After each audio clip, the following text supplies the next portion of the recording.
Vamos abrir nossas Bíblias no livro de Gênesis. A gente vai dar um passeio na Bíblia hoje, tá?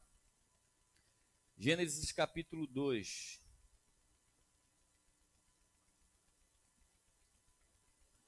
Gênesis 2.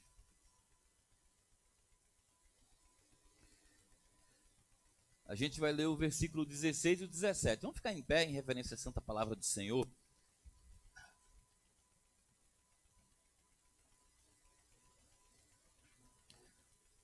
Diz assim o texto sagrado: O Senhor Deus lhe deu essa ordem: desta árvore do jardim comereis livremente, mas a árvore do conhecimento do bem e do mal não comerás, porque no dia em que dela comeres, certamente morrerás. Palavras do Senhor. Pai, aqui está a tua palavra, Deus, que não seja mais eu a falar, mas o teu Espírito Santo que fale através de mim, traga palavras eternas para vidas igualmente eternas, em nome de Jesus, amém.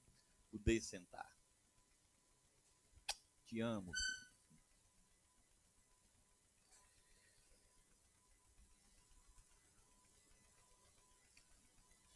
A aliança ela foi escrita no livro, porém ela tinha que ser ratificada com oferta de sangue.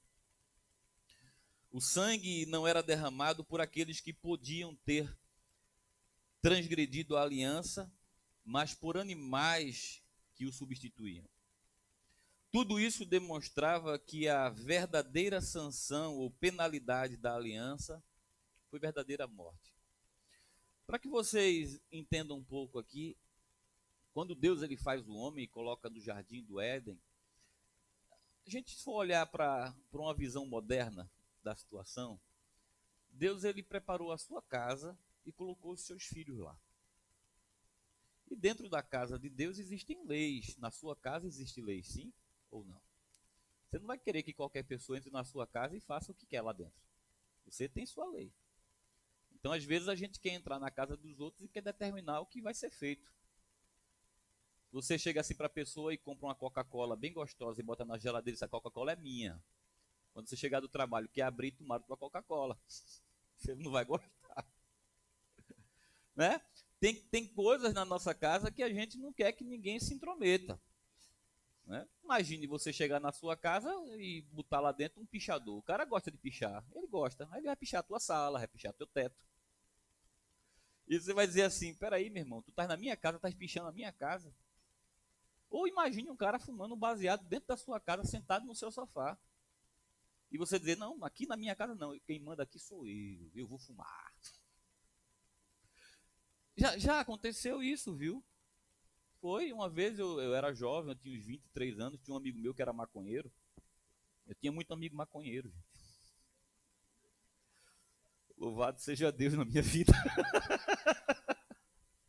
E o cara era tão meu amigo que ele ia lá pra casa, às vezes, conversar, e um dia ele tava muito doido, aí ele chegou com um baseado que parecia um charuto.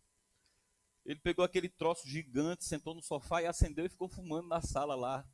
Aí eu disse: meu irmão, você tá doido? Você tá fumando na minha sala? Ele disse: a gente é irmão, meu irmão. Tua casa é minha casa.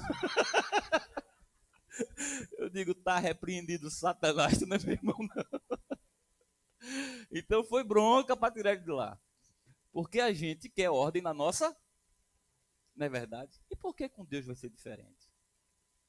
Então Deus ele determinou algumas coisas para que as pessoas entendam que na casa dele tem que ser de tal forma. Só que assim, gente, Deus ele fez algo tremendo. Eu vou falar bem leve para vocês entenderem isso. Deus ele fez algo tremendo. Ele colocou duas árvores no jardim. Então a gente vai entender assim: que árvores eram essas? É um pé de maçã, um pé de manga, um pé de abacaxi? Tem pé de abacaxi não, né? Abacaxi é uma semente, é do chão, né? É rasteiro, né? É uma raiz, né? Abacaxi é uma raiz, né? Desculpa, gafe. Bota aí no Google, no YouTube. Pé de goiaba. Pronto. E colocou lá duas árvores. Todo mundo diz que é uma maçã, tá? Mas isso não existe, não é uma maçã. Na verdade, esse entendimento não significa nem ser uma árvore, ok? E nem muito menos uma fruta. Mas Na representação teológica, aquela árvore representava Jesus Cristo. E a outra árvore representava Satanás. A árvore da vida é Cristo. Quem comer daquela árvore nunca morrerá. Quem comer daquele fruto nunca morrerá. Essa mesma árvore está apresentada lá em Apocalipse, quando diz que vai ter uma árvore lá no céu, e as folhas dessa árvore vão ser como remédios para todas as nações, ou seja, ninguém vai adoecer. Nessa árvore lá também representa Cristo, ok? E existia a árvore do conhecimento do mal, que representa o mal, Satanás. Porque existe um equilíbrio universal. Se tem bem, tem que ter mal. Tem luz, tem que ter trevas. Ok? Existiam essas duas árvores ali. Só que a árvore do bem, né, a árvore da vida, o homem se alimentava daquela árvore e ele vivia eternamente na presença de Deus. Deus descia para conversar com o homem, andava com ele pelo jardim. E esse tempo ali no Éden não foi um tempo de um dia, de 2 dias, de um mês, de um ano. Foi milhões de anos, queridos. Milhões de anos ali. Amém? Tem gente que pensa que foi pouco tempo. Não, foi muito tempo. Existia dinossauro. Lá no Éden. Deus criou tudo. Amém? Por isso que quando acham aí um fóssil de dinossauro com mais de 1 bilhão de anos lá, como é que pode? Gênesis aqui não dava tempo. Claro que dava, você não estava lá antes. Já tinha os bichinhos. E não matava os homens não, matava não, porque os bichinhos eram fiel a Deus. Comia folhinha, frutinha. Com a queda, tudo se corrompeu. Até os animais ficaram malignos. Toda a humanidade caiu. E quando eles foram expulsos do Éden, já existiam cidades povoadas. Amém? Como, pastor? Quando Caim matou Abel? Ele já tinha uma cidade toda para ir. Então ali já existia tudo, a população já estava formada no mundo. A ordem de Deus para o homem foi crescer e multiplicar. Será que o homem não teve tempo para isso, não? Ficou orando. Multiplicou, meu filho. E Adão era macho alfa. Multiplicou valendo. Amém, queridos? Só que eles sentiram a necessidade de conhecer o mal. E esse é o grande problema da humanidade até hoje. A gente tem a tendência a desejar conhecer o mal. Talvez por curiosidade. Quando eu fumei minha primeira maconha, eu fumei por curiosidade. Eu quis conhecer. Pastor maconheiro não, já fui. Não sou mais não. Às vezes o pecado entra na nossa vida por curiosidade. Sim ou não? A gente fica curioso. Quantos aqui podem dizer que nunca botaram um cigarro na boca para experimentar? Quem nunca botou? Nunca. Vamos lá. Amém. Eu não vou nem perguntar quem botou. Amém? E você colocou por quê? Por curiosidade, né? O pecado ele vem assim, de forma sutil. Pois bem, só que Deus ele determinou algo. Ele disse que dessa árvore você não pode comer. E essa árvore é comer de quê? Comer do conhecimento. E quando o homem decidiu comer do conhecimento do mal, Deus disse que certamente morrerás. E ele mentiu? Não, Deus não mente. Todos até hoje morrem. Todos. Você só não vai morrer se Jesus voltar e você for arrebatado. E eu espero esse dia em nome de Jesus. Eu creio no arrebatamento. Você vai ser arrebatado e eu vou agarrado no seu pé. Mas eu vou. Amém? Então, queridos, a lei foi declarada e a morte tinha que ser cumprida. O grande problema dessa morte é que existem 2 tipos de morte. Tem a morte física e tem a morte espiritual. A morte física todo mundo aqui vai passar. A bronca é a espiritual. E essa bronca espiritual é quando você decide ficar comendo e se alimentando do conhecimento do mal. Essa árvore que até hoje muita gente se alimenta. Só que Deus, ele fez uma promessa, lá em Gênesis capítulo 17, versículo 1 e 2. Deus falou a Abraão: eu sou o Deus Todo-Poderoso, anda em minha presença e ser perfeito, E porei a minha aliança entre mim e ti, e te multiplicarei grandiosamente. Deus ele fez essa promessa a Abraão, que a aliança seria colocada ali através de Abraão. Eu porei a minha aliança entre ti e mim. E essa promessa demorou, porque Abraão com Sara não podia ter filhos, amém? E ele desejava que essa promessa se cumprisse, que uma grande nação se levantasse naquela época. Mas Abraão já estava com quase 100 aninhos e nada acontecia, nada. Mas Deus, ele cumpre suas promessas. E às vezes você fica pensando, por que Deus ainda não cumpriu? Você já tem 100 anos, filho? É porque as promessas se cumprem no tempo de Deus, não no nosso. Deus está preparando tudo para a gente. E às vezes a gente faz tanta coisa errada que a promessa vai demorar mais ainda para se cumprir. Diz assim para o teu irmão, faça a coisa certa. Faça certo que a bênção vai chegar no tempo certo. Às vezes a gente fica atrasando a bênção, queridos. 40 dias para o povo entrar na terra prometida. Passaram 40 anos para entrar, porque ficavam fazendo a coisa errada o tempo todo. Mas a promessa de Deus se cumpre ou não se cumpre? Aí nasce quem? Isaac. O filho da... Através de Isaac ia surgir a grande nação. Aí vem algo lindo. Nasce Isaac, aí Deus diz assim para Abraão, Abraão, agora tu faz o seguinte, tu pega o Isaac, o filho da promessa, que tu esperou 100 aninhos por ele, aí você traz para mim lá no Monte Moriá, e você vai fazer algo lindo com Isaac, você vai sacrificar ele por amor a mim. Você vai matar seu filho. Mas Deus, o pai matar o próprio filho? Vai. O pai vai matar o filho, quem vai fazer isso é você, viu? Vá-se embora matar logo. Eu acho lindo o Isaac, rapaz, a inocência do Isaac. Ele vê as lenhas, vê tudo. Ele disse, pai, a gente está indo para onde? Ele disse, a gente está indo para um sacrifício, filho. Vai acontecer um sacrifício lá no monte. Eu vou ter que sacrificar, filho. Aí a inocência do Isaac. Mas pai, eu tô vendo a madeira, eu tô vendo a lenha, eu tô vendo tudo, mas eu não tô vendo o cordeiro para ser sacrificado. Né? Quem é que vai ser sacrificado? Veja a resposta de Abraão. Deus proverá. Deus proverá o quê? O cordeiro. Ei, é por isso que ele é conhecido como o pai da... Ele acreditava piamente que Deus ia prover o cordeiro. E quando eles estão indo para lá, ele diz, olha, nós vamos voltar, viu? Nós vamos voltar. Ele tinha certeza absoluta que no momento que ele mais precisasse, Deus ia prover a sua necessidade.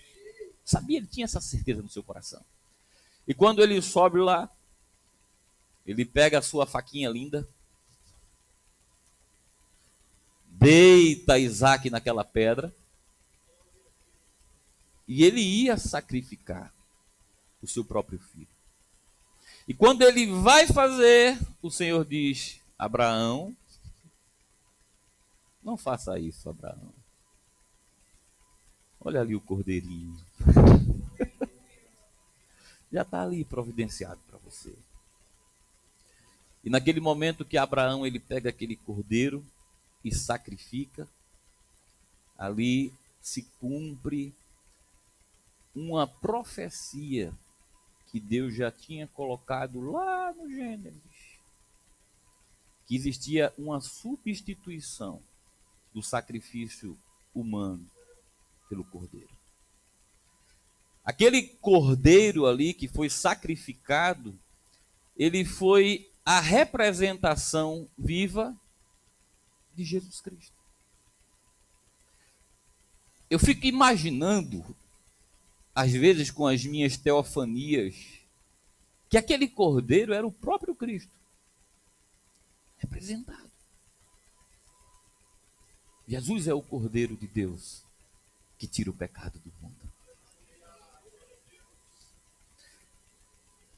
Quando Deus prometeu a Abraão que ele ia multiplicar a sua descendência como as estrelas do céu. Quem já olhou as estrelas do céu? Deixa eu dizer uma coisa para vocês. A ciência, até hoje, não consegue contar as estrelas do céu. O maior telescópio que lançaram agora, que está vendo coisas lindas, não consegue contar as estrelas do céu.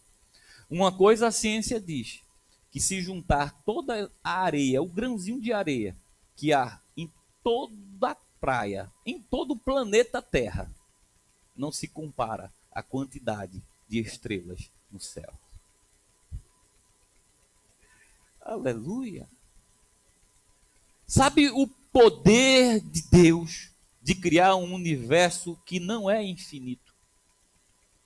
Porque é infinito só Deus. Tem muita gente que diz assim, o universo é infinito. Que conversa, meu amigo? Infinito só Deus. O universo tem comprimento, largura, altura. Deus já especificou. Infinito só Ele. E Deus fez algo assim tão grandioso, tão grande, que humanamente é impossível. Impossível você calcular o que Deus fez. Só para que você entenda o tamanho do teu Deus e o poder que Ele tem.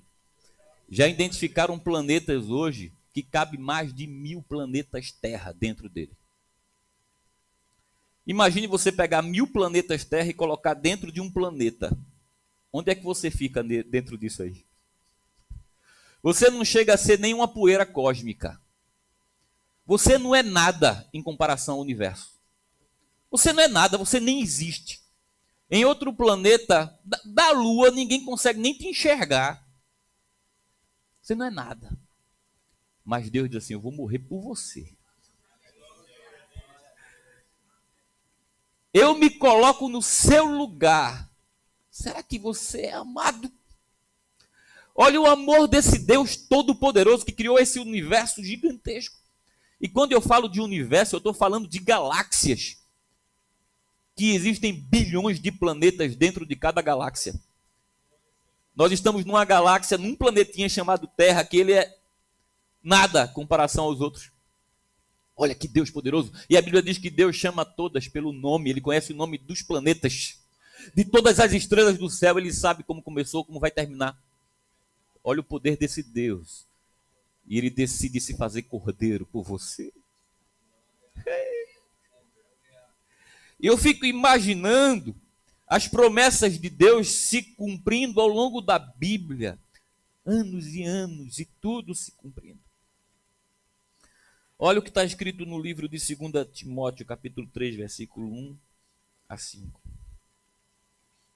Onde nós chegamos?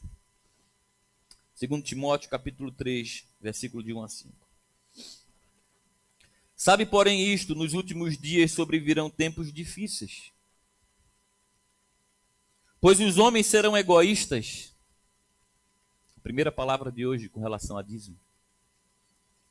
Avarentos, jactanciosos, arrogantes, blasfemadores, desobedientes aos pais, ingratos, irreverentes, desafeiçoados, implacáveis, caluniadores, sem domínio de si, cruéis, inimigos do bem, traidores, atrevidos, enfatuados, mais amigos dos prazeres do que de Deus.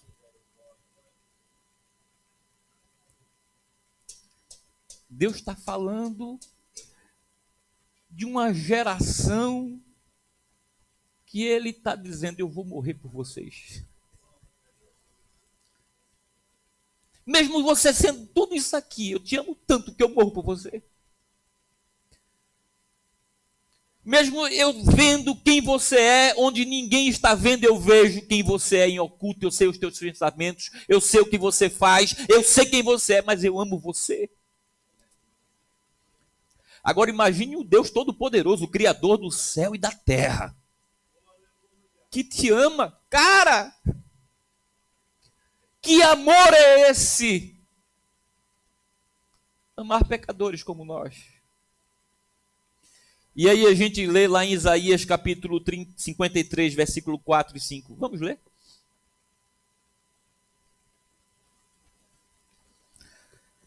O texto diz que ele tomou sobre si as nossas enfermidades e dores e levou sobre si.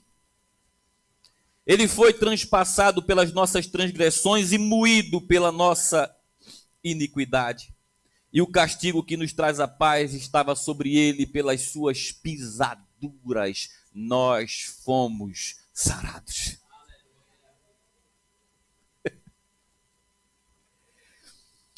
Quando eu leio esse texto, que Isaías, sem nem mesmo ver Jesus, sem nem mesmo viver na época que Jesus nasceu, veio bem antes, né? Mas ele sabia o que ia acontecer, ele viu uma visão profética, messiânica do Cristo. E eu fico imaginando, queridos, um Deus de amor, que sofre por amor a você. Sabe o que é ser moído? Quem já viu uma carne sendo moída no açougue? Alguém já viu? Você acha que foi diferente do que Cristo passou? Não foi. Quando a Bíblia diz que Jesus levou um açoite são 40 chibatadas, preste atenção, judaicas. Só que Jesus, ele não foi açoitado pelos judeus. Ele foi açoitado pelos romanos. Os romanos eram 100 vezes mais cruéis. Jesus levou muito mais do que 40 chibatadas. A chibatada romana tinha cordas de couro e pedaços de ferro na ponta. Cada açoite, cada chicotada, arrancava a carne de Jesus. Ele foi moído por causa da nossa iniquidade. Ei, queridos, a carne de Jesus foi arrancada. Dava para ver a ossada de Cristo. Sabe o que fizeram os romanos? Colocaram uma capa nele para esconder aquela cena terrível e jogaram vinagre por cima. Deram tanto na cabeça dele que ele ficou praticamente cego. Ele já não via nada, porque diziam: adivinha quem foi que te bateu? Ele já não enxergava. A Bíblia diz que davam com um pedaço de pau na sua cabeça.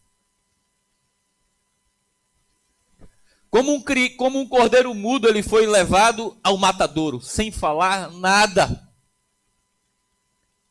Pega uma coroa de espinhos, não sei se vocês já viram o espinho. Alguns deles têm 7 a 8 centímetros. E aquilo é mesmo que um prego. Cravaram na sua cabeça. Imagina aqueles espinhos entrando nele. E zombaram, se ajoelhando, rei dos judeus. Depois de todo esse martírio, mandaram Jesus carregar a sua cruz, que não era dele. Aquela cruz que Jesus carregou não era dele. Aquela cruz era de Barrabás. Quem era para morrer era Barrabás. A cruz tinha sido preparada para Barrabás, para um ladrão, para um homicida.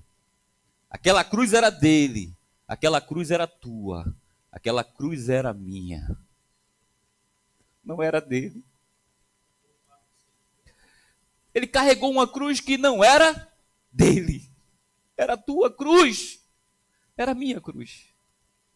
Depois de ser açoitado. Por mais forte que ele fosse, Jesus era um homem muito forte. Ninguém aguentaria nem sobreviver a um açoite. Ele ainda consegue carregar a sua cruz. Ele cai no meio do caminho, ele não aguentava. Agora imagine uma multidão no qual ele havia curado, libertado, abençoado. Estavam cuspindo dele, jogando pedras. Porque por muitas vezes a pessoa que você abençoa, ela que vai tirar pedra em você. Você faz tudo pela pessoa, mas no momento a pessoa vai demonstrar todo o conhecimento que ela adquiriu com aquela árvore do mal e vai te atirar pedras. Mas não fica triste não. Ninguém atira pedra em árvore que não dá fruto.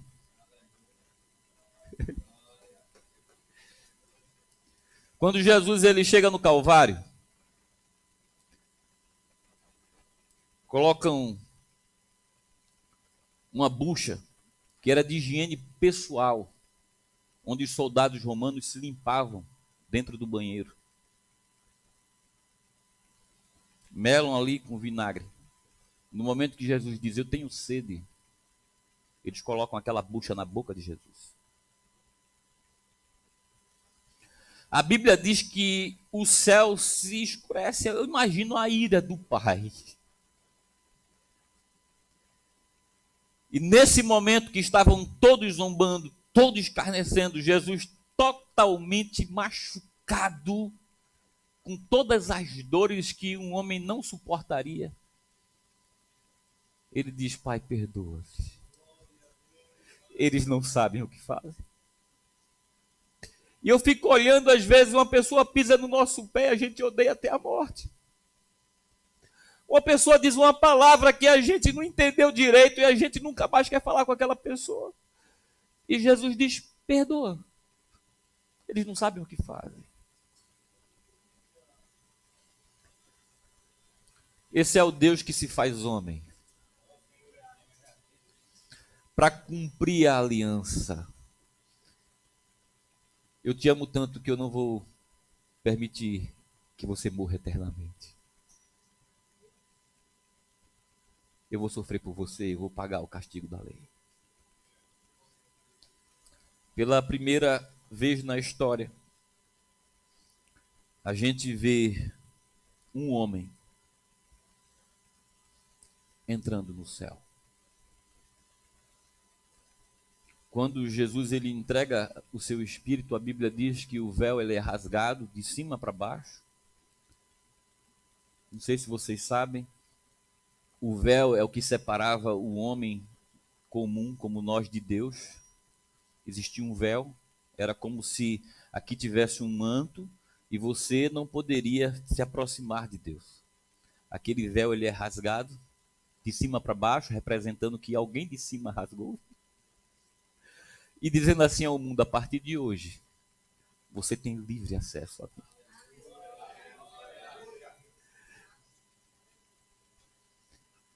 Quando Jesus morre, os mortos ressuscitam.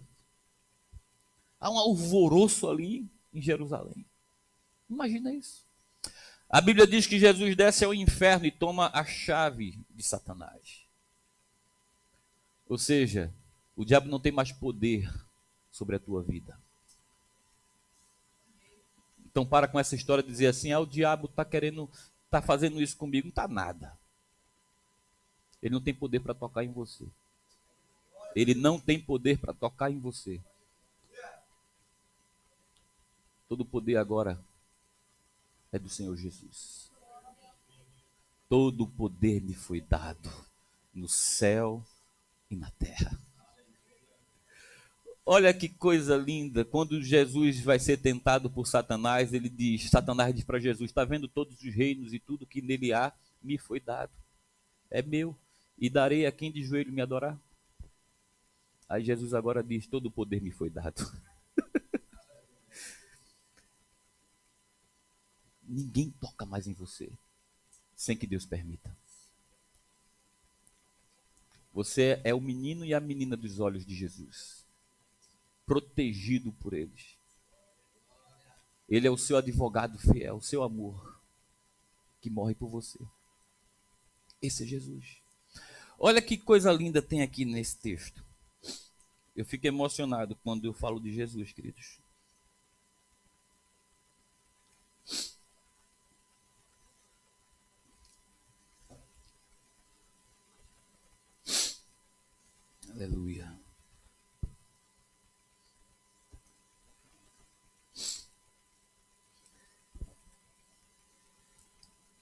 Lucas 6, 27. Vamos abrir?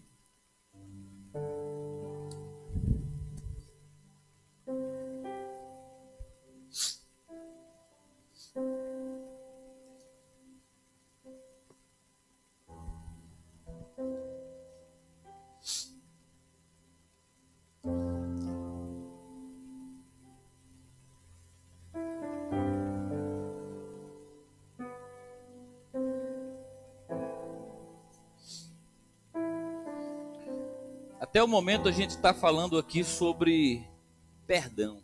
Não sei se vocês entenderam isso. Toda a pregação gira em torno de pecado e perdão. Tudo que foi falado aqui até hoje, até esse momento, fala do pecado e do perdão.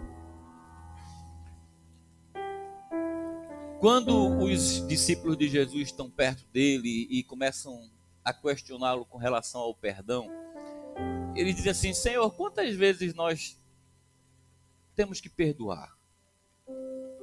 7. Porque 7 era o número da perfeição. Se você chegasse ao nível de 7 vezes alguma coisa, você estava no nível de perfeição. Aí Jesus disse: não, 7 não, 7 é pouco demais. 7 vezes. 7 vezes? 7 vezes. 70 vezes 7. Aí o povo fica louco. 70 vezes 7? Como é que consegue alguém perdoar 70 vezes 7? Aí Jesus olha para você e faz assim: quantas vezes você quer que eu te perdoe? Só 7? Será que 7 vezes é suficiente para eu te perdoar ao longo da tua caminhada ao meu lado? Para você, 70 vezes 7 por dia tá bom. Acho que ninguém peca mais que isso no dia, não. Aí Jesus vai além. Lucas 6, 27. Olha o que ele fala: digo-vos, porém, a vós outros que me ouvis, amai os vossos inimigos, fazei o bem aos que vos odeiam, bendizei ao que vos maldizem, orai pelo que vos caluniam. Ao que te bater numa face, oferece também a outra. Ao que te tirar a capa, deixa levar também a túnica.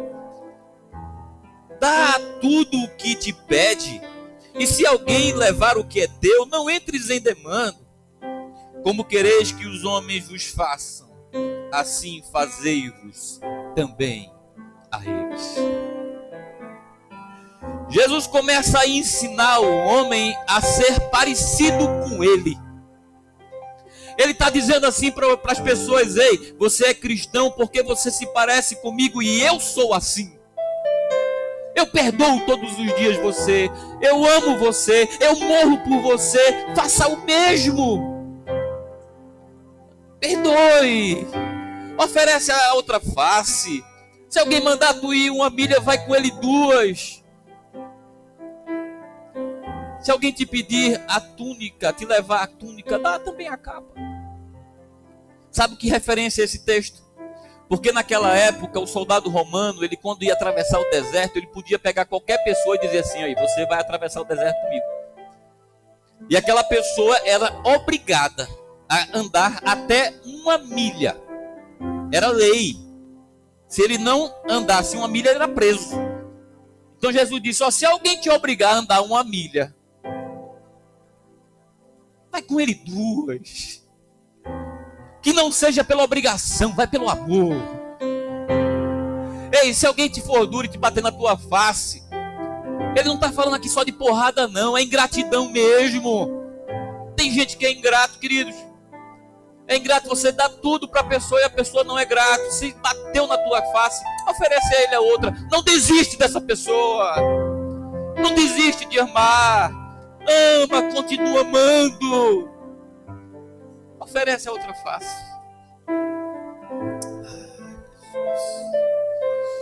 Deus é lindo.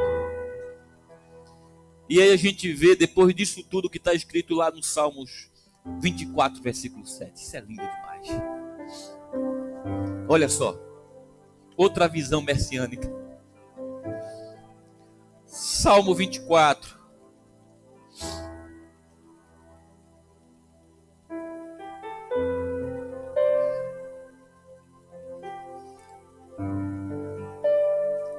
Versículo 7. Levantai, ó porta, levantai as vossas cabeças, ó portões, e levantai, ó portas eternas, e o Rei da Glória há de entrar. Quem é este Rei da Glória? O Senhor forte e poderoso, o Senhor poderoso na batalha. Levantai as vossas cabeças, ó portais, também levantai, ó portais eternos, e o Rei da Glória há de entrar. Quem é este Rei da Glória? O Senhor do Exército. Ele é o Rei da Glória. Aleluia! Aleluia! Queridos, pela primeira vez na história, um homem, ele chega no céu. Olhe comigo, olhe para mim, escute, a visão foi essa: um homem entrando no céu. Existe um portal eterno. Para entrar no céu tem uma porta, e alguém coloca a mão naquela fechadura, e uma voz lá de dentro diz: quem é que ousa tocar nesses portais eternos? Quem é esse homem que ousou chegar aqui até o céu? Imagine todos ali no céu, espantados em ver um homem entrando por aquela porta. Quem é este Rei da Glória? Jesus, ele entra vitorioso, queridos, por aqueles portais, dizendo: eu sou o Rei da Glória. Levantai a cabeça, os portais eternos, para que entre o Rei da Glória. O Rei da Glória está entrando agora na tua vida, na tua casa, na tua família, para reconstruir a tua história com Ele. Ele é o Rei da Glória. Ele é o Rei da Glória. Tudo se cumpriu nele. E por causa dele, você vai passar também por aqueles portais eternos. Você imagina o dia, você entrando por aqueles portais. Você vai entrar, querido. Pega na mão do teu irmão assim, pega devagar na mão da pessoa que está do teu lado. Diz assim para ela: você vai entrar. Você vai entrar. Ei, não é por merecimento seu nem meu. É porque Jesus, ele é o Cordeiro de Deus que tira o pecado do mundo. É por Ele, por amor a Ele. Estamos aqui agora reunidos nesse momento. Jesus, ele deixou uma última orientação para nós cristãos, povo de Deus separados. Ele disse: faça um memorial a mim, por tudo que eu fiz por você, por tudo. A única coisa que eu quero, queridos, é que você se lembre do meu sacrifício por amor a você. E que através desse momento você possa mudar todos os dias. Quando você ceia, você diz assim: Senhor, me perdoa por todos os pecados que eu cometi. Eu não quero mais ser essa pessoa. Quando você participa do pão e do cálice, você está sendo crucificado com Jesus na cruz do Calvário. Mas o lindo é que você está ressuscitando com Ele também. Esse é o seu batismo. Queria chamar os diáconos aqui. Vocês possam me ajudar em oração. Porque o Senhor Jesus, na noite em que foi traído, Ele tomou o pão. E tendo dado graças, Ele o partiu. E deu aos seus discípulos, dizendo: comam todos desse. Esse é o meu corpo que foi partido, foi moído por amor de você. É o meu memorial. Semelhantemente, ele pega o cálice e diz: esse é o cálice da nova aliança, do meu sangue, que foi derramado na cruz do Calvário por amor de vocês. Bebam todos desses por amor. É só amor. Por amor. Mas o apóstolo Paulo, ele faz um alerta lindo. Ele diz que o homem examine-se a si mesmo, para que não coma do pão e não beba do cálice indevidamente. Eu creio que chegou a hora, queridos, de você decidir. Ou Jesus, ou Jesus. Eu não vou lhe dar uma outra opção. Aqui não tem espaço para outra opção. É só Jesus para você. Você vai receber esse cálice orando, pedindo para Deus perdoar os seus pecados, as suas falhas, as suas limitações. Se você ainda não for batizado e você desejar ser batizado, eu quero batizar você, para que você tenha total comunhão com o corpo de Cristo.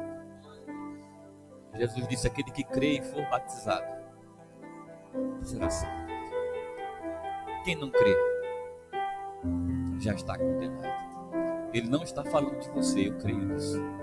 Você crê. Amém.